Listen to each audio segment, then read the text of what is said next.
भाजपा पूर्व केंद्र मंत्री ने की कांग्रेस में वापसी, भाजपायु मची अफरा तफरी। दरअसल आपको बता दें, पूर्व केंद्रीय मंत्री चौधरी बीरेंद्र सिंह और उनकी पत्नी प्रेमलता सिंह की घर वापसी हो गई है।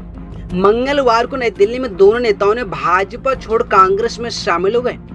2014 में बीरेंद्र सिंह ने बीजेपी ज्वाइन कर ली थी।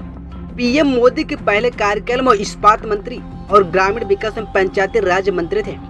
उनके बेटे बृजेंद्र सिंह, जो हिसार से बीजेपी के सांसद थे, उन्हें पिछले महीने भाजपा और लोकसभा दोनों से इस्तीफा दे दिया था और कांग्रेस पार्टी में शामिल हो गए थे। नई दिल्ली में कांग्रेस में वापसी के बाद चौधरी बीरेंद्र सिंह ने कहा, मेरा कांग्रेस में शामिल होना सिर्फ घर वापसी है, बल्कि ये विचारधारा की भी वापसी है।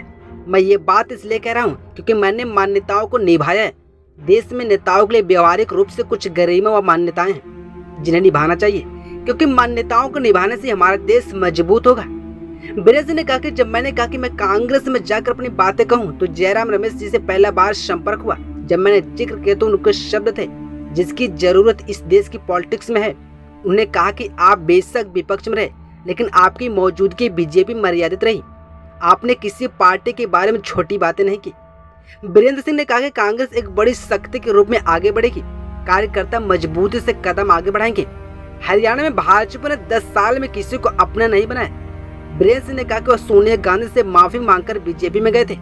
बीजेपी के लिए भी कभी घटिया बातें नहीं बोलेंगे। उन्हें भाजपा में रहते हुए किसानों का मसला सुलझाने की कोशिश की है, लेकिन भाजपा किसान हितैषी नहीं है।